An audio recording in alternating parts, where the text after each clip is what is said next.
Graça e paz. Estamos iniciando o programa Ciência e Fé.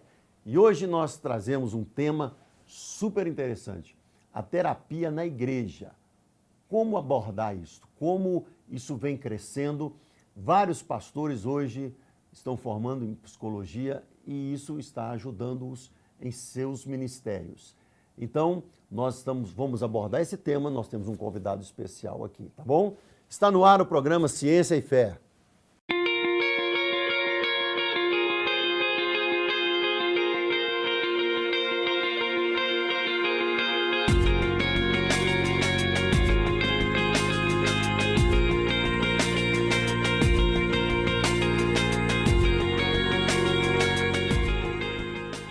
Estamos aqui com o nosso convidado de hoje, o psicanalista e pastor Francis Bittencourt. Olá, meu amigo, tudo bem, pastor? Graças a paz, é um prazer estar aqui, pastor.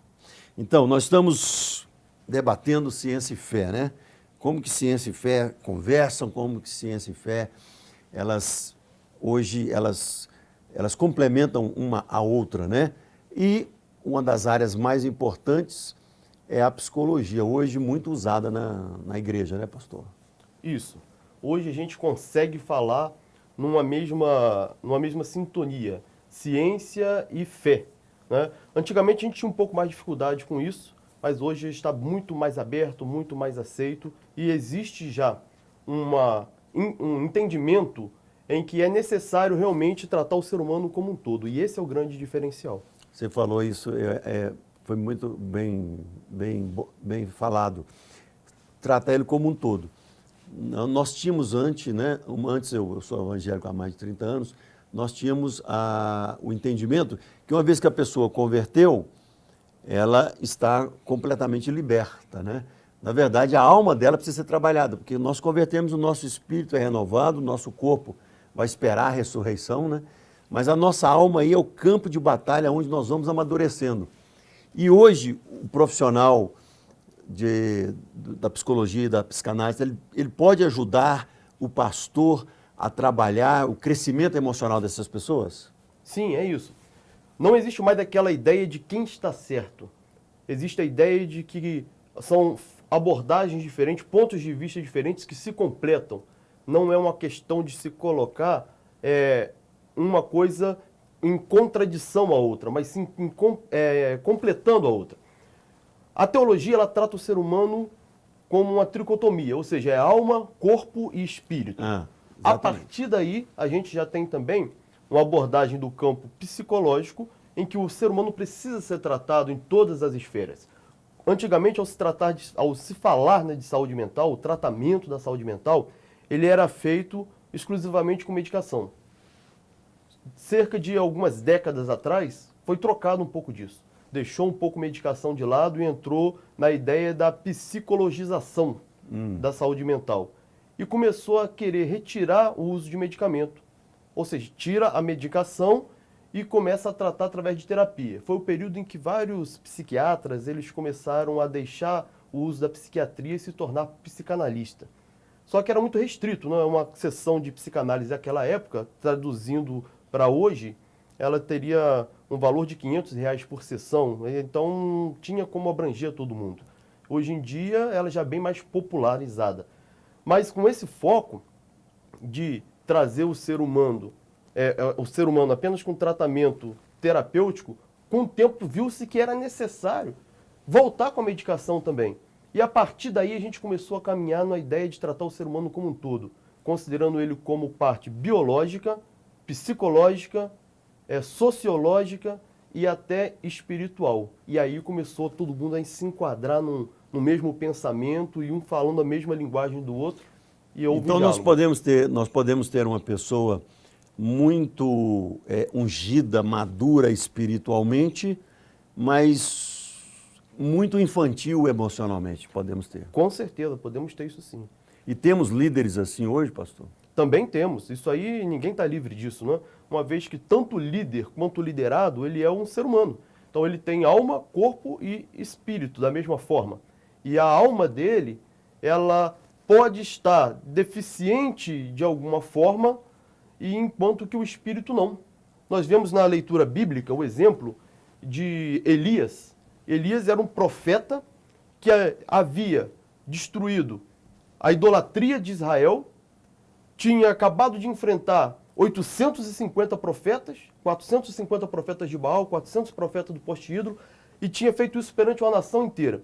Era um camarada que espiritualmente ele estava tão bem que ele fez descer fogo do céu. Foi mesmo. Imagine hoje. Aí ele sai correndo No dia seguinte... para orar pela chuva, depois Isso, exatamente. acordou a mulher. Exatamente, fez chover. E o interessante, o pastor Silvério, que quando ele foge para o deserto, no dia seguinte, a única oração que ele faz para Deus é: Senhor, tira a minha vida. Ele quer morrer. Um dia antes ele está descendo fogo do céu. E no outro Olha dia, só, quer uma morrer. pessoa pode ter o desejo de morrer se ela não estiver deprimida? Pode. Existe uma coisa chamada pulsão de morte que traz isso daí. A pulsão de morte é um desejo de pôr fim a um desprazer. Então, ela, às vezes, ela atua, quando a pessoa já tem uma fragilidade do ego, ela pode atuar e fazer com que essa pessoa interprete o fim ao desprazer como o fim da própria vida, porque a vida dela está desprazerosa. Então Elias ali, ele estava, né? Você pregou sobre esse texto aqui, né? Depois eu também preguei sobre ele, você estava viajando, eu completei, eu fui na sua cola ali, a gente pregou no mesmo culto, depois eu fui fazendo uma análise meio diferenciada, né? Na caminhada de Elias, na caverna. Mas nós podemos dizer ali que Elias, então, teve uma crise depressiva.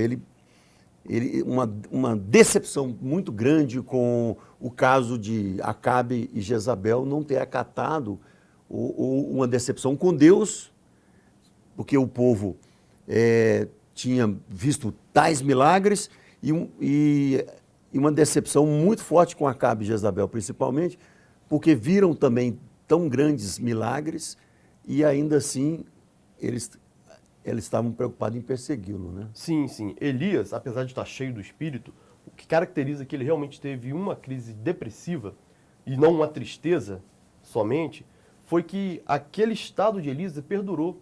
Vejam bem, só o trajeto dele do deserto ao Carmelo foram cerca de 40 dias, então ele estava naquele estado por mais de um mês.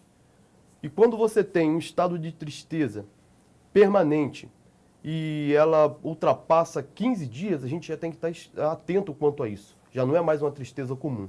E ainda vem outros fatores, que é o desejo de isolamento, é o desejo de afastamento, exclusão social. Você vê que ele abandona o moço que andava com ele vai se isolar numa caverna, no deserto. Ele deixa em Betesda o Isso, discípulo ele dele. deixa ali como quem diz assim: olha, não quero falar com ninguém, eu quero ficar sozinho, vou parar minha vida social, vou parar minhas atividades. Interessante que Deus respeita ele, né? Sim, Porque sim. dá uma comida para ele que é sobrenatural, uma pessoa andar 40 dias e 40 noites sem parar.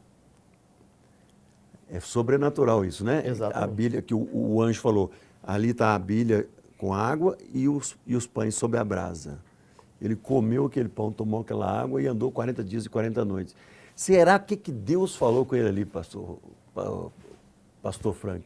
Ali a gente não tem como saber, né? Mas a gente entende que o Deus que curou Elias tinha todo o poder para curá-lo instantaneamente. Talvez até com aquela própria comida, ou com uma palavra, ou usando o artifício que fosse, ele poderia curar Elias. Mas ele preferiu fazer um tratamento terapêutico com ele. Deixou que ele fosse para a caverna, chamou ele em particular e começou a falar com ele: rapaz, o que você está fazendo aqui? Deus sabia o que ele estava fazendo ali, mas precisava ouvir de Elias, precisava fazer Elias falar. Deus colocou Elias no divã, sentou ali do lado e falou: me fala o que você está fazendo aqui. O divã na caminhada. Exatamente. E aí você vê que Elias explica, chora, lamenta, só vê coisa ruim. Esqueceu que tinha fogo descido do céu, que tinha chuva caído, só viu coisa ruim. E aí ele andando volta. 40 dias, agora é interessante, andando 40 dias e 40 noites sozinho no deserto, Elias foi escutando o silêncio de Deus. Né? Porque às vezes, quando nós estamos em crise, nós temos que aprender a escutar o silêncio de Deus. Né? Ali, acho que ele foi revendo a vida dele, o que ele tinha errado. Acho que Deus foi falando com ele e depois Deus deixa para... Eu imagino que Deus fala assim: vamos deixar para consertar lá na caverna. A caverna do ser de Elias, né? A caverna do seu interior. Porque chega no Monte Horebe e ele se coloca dentro da caverna. Né? Isso. E interessante aí, pastor Silvério, que esse momento é um momento em que às vezes tem recaída. Após ouvir Deus, Elias corre para dentro da caverna de novo. Deus chama Elias e faz a mesma pergunta, porque é necessário que às vezes haja paciência. Quem sofre de um estado depressivo precisa de que quem acompanhe tenha paciência, a família tem que ter paciência, quem está junto tem que ter paciência para poder ajudar nesse tratamento. E o mais importante desse texto todo é mostrar que é possível alguém estar espiritualmente bem e emocionalmente mal. O espírito está forte e a alma está fragilizada por algum tipo de trauma ou alguma angústia que tenha ocorrido no passado próximo ou até mesmo passado remoto. Interessante que isso não estava no nosso script aqui, né, a história de Elias. Mas já que Elias está fluindo, vamos levar o Elias para frente. Ele entra na caverna e aí tem 4 manifestações, né? Olha que coisa interessante que você estava falando. Ele estava cheio de poder, cheio do fogo, cheio do agir de Deus, porque Elias orava, os corvos traziam comida para ele. Elias orava, o fogo descia do céu. Elias orava, a chuva descia. Então ele estava tão acostumado ao sobrenatural, quer dizer, o espiritual de Elias era 100%. Agora ele entra na caverna.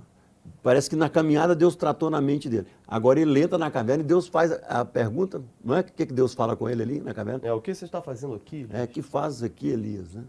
Quer dizer, e a caverna ali pode significar o nosso inconsciente, o nosso emocional, né? Sim, com certeza. Houve um tratamento ali, né?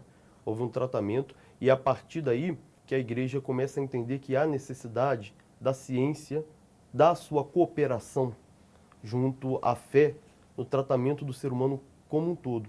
Então tem espaço para a psiquiatria? Tem, porque a parte biológica, que é o corpo, precisa de alguns ajustes que às vezes só vão ser dados através da medicação. Então tem que ter alguém para medicar? Tem que ter alguém para medicar. Tem espaço para a psiquiatria? Existe espaço para a psiquiatria. Existe espaço para a psicologia? Precisamos da psicologia por conta desse aspecto que nós acabamos de falar. Sociologia também, o sociólogo tem que estar presente, porque esse ser humano ele precisa ser inserido na sua atividade social, ele precisa estar no meio. E por fim a espiritual. A espiritual vai tratar de questões éticas, questões morais e até mesmo questões que são estritamente espiritual, sobrenatural, contato com Deus. Então, se não tratar o ser humano nessas 4 áreas que estão ali envolvendo a vida dele, não se pode falar em saúde mental. Interessante, né? Você estava falando, pastor, que Deus respeita, né? Deus deixou ele, agora que eu lembrei, Deus chamou ele a primeira vez e deixou ele dormir depois. Falou para o anjo, não, deixa o meu servo dormir. Aí o anjo chama a segunda vez, aí que ele toma aquele alimento que pode ter sido um remédio, né? Sim. Porque veio do céu aquele alimento, pão sobre a brasa e água. Para fazer um cara andar 40 dias e 40 noites, um cara que estava com o corpo debilitado, foi praticamente um remédio. E assim é interessante que Deus mostra para ele que ele tinha conhecido só um lado de Deus, o lado do poder. Porque passa um vento despedaçando a rocha, Deus não estava. E Elias fala assim, não, Deus está ali, Deus não estava. Passa depois um terremoto, balançando todo o Monte Horebe, tudo, Deus também não estava. Depois passa um fogo, Elias pensa assim, agora Deus vai estar aí. De fogo eu entendo. Deus também não estava. Aí passa uma brisa, né? Isso. Uma brisa mansa. Pastor Jorge disse que Deus estava com ele dentro da caverna. Quando a brisa mansa passou. Interessante isso, né? E note que foi a brisa mansa que fez Elias correr, ou seja, mexeu dentro da estrutura dele. E ele responde mais uma vez. Deus fala assim, que fazes aqui, Elias? Deus não repreende nenhuma hora, né? Deus não falou assim para ele, mas caramba, você não aprende, Elias. Até quando eu vou ter que te ensinar? Para com isso. Para com isso, cara. Né? Vai, você está deprimido, vai para o shopping. Né? Exatamente. Vai trabalhar. Vai trabalhar. Isso é coisa de mulher, isso é coisa né, já vem com preconceito, isso é coisa de gente fraca. Quer dizer que o deprimido ele fica ali como Elias mesmo. Ele quer ficar dentro da caverna, ele quer ficar sozinho. É isso mesmo, ele tem esses sintomas. Exatamente, é isso aí. E é necessário compreender. Deus tem essa compreensão. Apesar de Elias ter conhecido um lado de Deus, Deus conhecia todos os lados do Elias, que é o ser humano. Ele sabe de tudo que um ser humano precisa. Hoje, nós temos isso acontecendo na igreja. De que forma? O Elias está presente na igreja. Precisa de tratamento. E de que forma ele vai ser tratado na igreja? Da mesma forma que Deus tratou. Deus se preocupou com o corpo dele, com o corpo de Elias, por isso deu alimento para ele, por isso deixou ele dormir para repor suas energias. Deus se preocupou com a parte biológica dele. Então, quando você convida a medicina, a psiquiatria para fazer uma parceria dentro da igreja, você está se preocupando com a parte biológica também. Não precisa só fazer na base da oração. A oração ela pode muitos seus efeitos, mas existe o espaço para isso também. É o convite para a participação, com a preocupação com a parte biológica e orgânica. Existe também a parte social que Deus falou para Elias, olha, você vai voltar para onde você estava, vou te inserir no meio social novamente, volta para lá. É um tratamento de inserção social. Tem espaço para o sociólogo dentro da igreja, para o assistente social está ali também, inserindo a pessoa novamente na vida social dela. Assim como o médico, né, o advogado, também. Sim, tem nós temos espaço. um profissional da área de saúde mental. É interessante, né, que você está dizendo, eu estou recordando aqui, nós tivemos um estudo no semestre passado, segundo semestre de 2014, onde traz as 3 profissões mais estressantes, né? É o bombeiro, o médico e o pastor e sacerdote católico, no caso o padre, que tem um índice grande de depressão. Você é pastor, tem pessoas nos ouvindo aqui, você que está nos ouvindo aqui, você que é pastor, presta atenção no que ele vai falar. Ele é um pastor psicanalista. Ele pode dizer para você se você tem depressão ou não, e não as pessoas. Então, se você está passando por um momento difícil, principalmente que é pastor, o que nós podemos fazer? Como trabalhar com esse líder que não pode ser mostrado? Porque se ele mostrar que depressão, ele é fraco. É verdade. A gente tem esse problema hoje, que o líder ele tem que ser um superman. Ele não pode ter problemas. Super crente. O super crente, né? Ele não pode aparecer. Exatamente. Ele não pode ter problemas, né? Então ele também não pode ter uma depressão. Ele não pode se mostrar fraco, porque se ele se mostrar fraco, as pessoas confundem como se Deus pode ter uma estivesse diabetes, fraco. mas uma depressão não. Depressão não pode, depressão ele não pode ter. Então, na verdade, ele é, acima de tudo, um ser humano. Ele precisa também desse tratamento, ele precisa também desse acompanhamento. Nós precisamos disso. Né? Existe já dentro da área da saúde mental uma preocupação em se cuidar dos profissionais da saúde mental. E acredito que no meio pastoral não deveria ser diferente. Tem que ter uma preocupação realmente com isso. Nós temos visto esse trabalho acontecendo aqui. Nós temos clínicas voltadas especialmente para líderes, onde eles têm condição de ser trabalhados não só espiritualmente, mas também emocionalmente. E fisicamente também, com lazer. É um momento realmente dele conseguir recuperar as suas forças, carregar a sua bateria, aliviar, jogar para fora um monte de lixo emocional que vai acumulando lixo emocional que as pessoas vão depositando dentro dele, lançando dentro dele e precisam ser eliminados também. Existe isso acontecendo e nós temos feito um trabalho aqui, vemos a igreja Getsemane trabalhando também em cima disso, de recuperar e também prevenir esse tipo de problema para os pastores, porque essa é, pastor Silvério, uma grande realidade.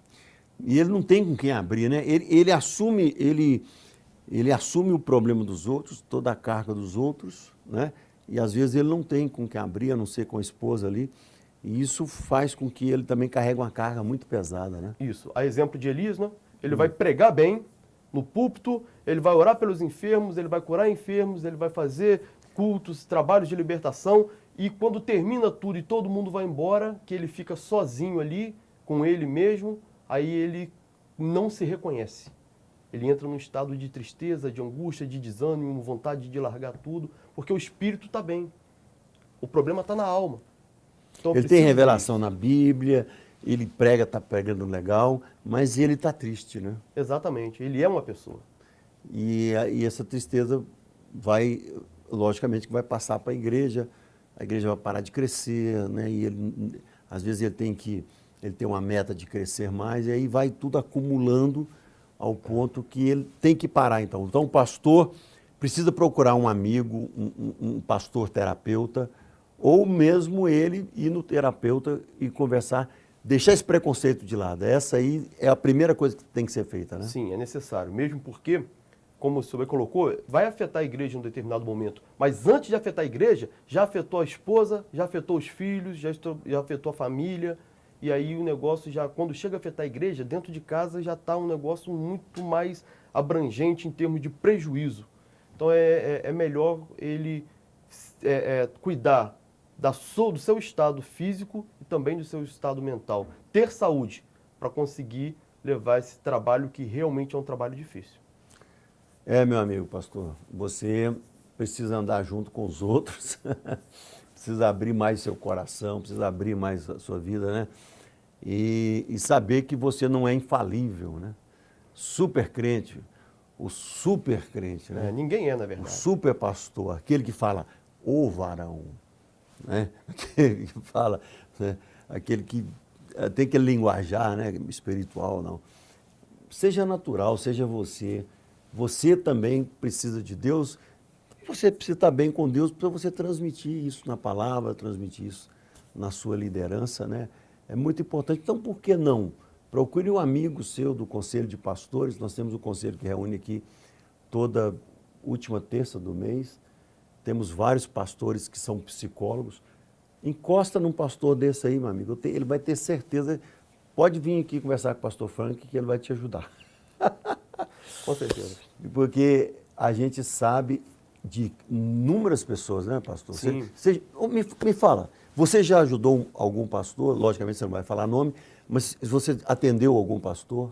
Sim, sim. A gente tem um trabalho feito no Rio de Janeiro também, não só aqui em Belo Horizonte, e é muito comum. O problema é que, muitas das vezes, a gente, quando começa a fazer um tratamento, é porque o caldo já entornou, vamos dizer assim. Já chegou um momento que ele não conseguiu mais ocultar o problema que ele estava sentindo. Não é necessário chegar a esse ponto, né? Então, nós tivemos muitos tratamentos também. E não só de pastores, membros de igreja também, pessoas que estão trabalhando e às vezes confundem, misturam coisas que são espirituais com coisas que são emocionais, psicológicas. Uma determinada vez, pastor Silvério, estávamos reunidos num lugar e fomos informados que precisaria de fazer uma oração para uma determinada pessoa e essa pessoa estava possuída por espíritos malignos. E quando a gente chegou até o local e vimos o quadro, realmente estava ali. Uma pessoa, o acompanhante estava junto, algumas pessoas ali em volta, mas o quadro realmente parecia ser um quadro de libertação, mas não era, na verdade. Não era uma possessão, não era uma opressão. Na verdade, o que era ali é um quadro de transtorno psíquico. E ali a gente pôde entender que estava trabalhando com a alma daquela pessoa, não era espírito, era alma. Oramos por ela, deixamos ela bem à vontade e começamos a conversar. Imediatamente aquilo ali mudou. Ela levantou-se do chão onde ela estava lá, já levantou conversando, chorou bastante, expôs bastante as suas dores, os seus problemas pessoais e entendeu ali que o processo que ela estava vivendo não era uma atuação de demônio. Veja bem, existe na parte espiritual uma acessibilidade, porque o mundo espiritual ele existe, ele é verdadeiro, ele é real. E se um demônio quiser atacar alguém, ele vai atacar onde ele acha a oportunidade de ganhar, onde a pessoa tem fragilidade. Ele vai atacar onde tem as feridas da alma. Então, se essa pessoa tem algum tipo de ferida psicológica, feridas emocionais na alma, a chance dela ser derrubada ali é muito maior, ele vai atacar naquilo ali. Então, pode haver uma associação entre um problema espiritual e um problema emocional. Eles podem se associar. Agora, a gente também não pode dizer que todo mundo que tem um problema emocional tem um problema espiritual junto. Acabamos de citar Elias. Não é que tenha problema espiritual, porque às vezes a pessoa diz assim, nós temos dois tabus aqui. Um é aquele que diz assim, tudo é demônio. Então, se você estiver deprimido, a pessoa está sob ação de demônio ou está em pecado. Acontece muito isso no meio evangélico, entre as igrejas. E o que não é uma realidade. É um tabu que precisa ser quebrado. E até igual existe lá fora também o tabu de quem está em depressão é vagabundo, não quer trabalhar, não quer se levantar, quer se encostar. Lá fora existe esse tabu. No meio evangélico o tabu não é esse. O tabu é estar em pecado ou estar com algum problema espiritual. Transfere só a motivação, né? Pois é, na verdade não é isso, né? Não, não é isso. Eu já era pastor há 15 anos, eu vou falar isso aqui para que você esteja me ouvindo. Eu já era pastor há 15 anos e tive 2 anos de depressão. Eu, pastor Silvério Pérez, morando em São Paulo. Tive que voltar para Goiânia, me tratar, me cuidar, depois voltei a cantar, a pregar, a viajar. Hoje, atualmente, estou aqui na Getsemane mais fixo, mas tive que entrar em tratamento. E Deus quebrou muitos meus preconceitos. Eu tinha muito preconceito, principalmente com medicamento. Tive que tomar medicamentos, né? Então, você que está nos ouvindo agora, abra o seu coração, né? Se você que é pastor líder, você pode ligar aqui no 3448-9898. Se você não é pastor, é líder, pode também ligar no 3448-9898. Nós temos aqui a Clínica da Alma, nós temos aqui a Casa da Família, onde nós podemos atender você, nós podemos te dar um atendimento. E se você é pastor, você pode tentar falar com o pastor Francis, que ele também trabalha no Exército, ele não tem muito tempo, mas ele pode te indicar uma pessoa para você estar sendo cuidado. É muito importante você estar sendo cuidado. Não deixe o inimigo colocar na sua mente que você não é um pastor. Você é um pastor só. Você é um pastor mesmo. Você está só passando por uma crise. E sem crise não há crescimento. Deus ama você, você que está nos ouvindo agora, você sabe para quem eu estou falando. Eu estou falando para você mesmo, que o Espírito Santo está tocando aí no seu coração. Deus está falando com você. Então, tire esse tempo com Deus, procure ajuda, abra o seu coração. Aquele versículo, né, pastor? Enquanto eu calei, a minha alma, né, prevaleceu a tristeza, o meu pecado. Mas depois que eu coloquei para fora, eu vi a cura. Tem um versículo assim, né? Isso, exatamente. E tinha uma música antiga, enquanto eu calei, o meu pecado, envelheci, eu sei, de tão cansado. O fato, né? Deus já faz terapia conosco. O fato, para a gente terminar, pastor Francis, o fato de Deus nos libertar da culpa através do sangue de Jesus já é uma terapia. É um processo, verdade. Não é? Porque uma das causas da depressão é culpa, né? Sim. Ele eliminou a culpa nossa no Calvário. Olha aí, né? Deus já nos tratando aí da tristeza, da depressão. É verdade, pastor Silvério. Então, existe um trabalho conjunto. Não é não é uma usurpação de competência, não é uma contradição, é um trabalho conjunto. A igreja, ela tem a sua parcela de participação na restauração da saúde mental das pessoas e ela fará isso muito bem se for associado também aos cuidados do corpo, da biologia, da orgânico e também os cuidados sociais, como também os cuidados psicológicos. Amém. É isso aí, pastor. E nós vamos convidar os telespectadores da TV JET para estar ligando para nós e estarmos falando sobre isso. Pastor, então eu te agradeço, né, por ter aceitado o nosso convite. Pastor Frank, ele é psicanalista e é pastor aqui junto conosco, da equipe do pastor Jorge Linhares. E eu gostaria de deixar você com suas palavras para uma finalização, aquilo que você quiser falar e transmitir, dar o seu recado para que nós possamos encerrar o nosso programa. As palavras aqui agora são só de agradecimento mesmo, viu, pastor Silvério? Eu fico grato pelo convite, por essa oportunidade e dizendo sempre que estamos trabalhando nesse sentido, de estar ajudando as pessoas a passar e a vencer esses problemas. Ficamos então à disposição para aqueles que assim necessitarem. Nosso ministério é esse aí, ajudar pessoas a se libertar de questões que são não só espirituais, mas também da alma. Amém. Estamos chegando ao fim, então, do nosso programa Ciência e Fé. Nós vamos trazer outros terapeutas aqui, psicanalistas, para falar mais com você. Chame alguém para assistir no próximo programa, tá bom? E você está ligado na TV JET, o canal da Palavra, e o canal do ensino agora. Nós estamos fazendo uma grande revolução no seu coração. E essa revolução é a paz, a graça de Jesus. A graça de Jesus esteja sobre você, te eliminando a sua culpa, te fazendo continuar na jornada. Porque se suas pontes caírem, meu amigo, você pega as madeiras dela e faz uma jangada que você vai sair lá do outro lado, aproveitando as correntes que estão te fazendo crescer. Jesus está do outro lado. Esse é o programa Ciência e Fé. Deus te abençoe. Paz.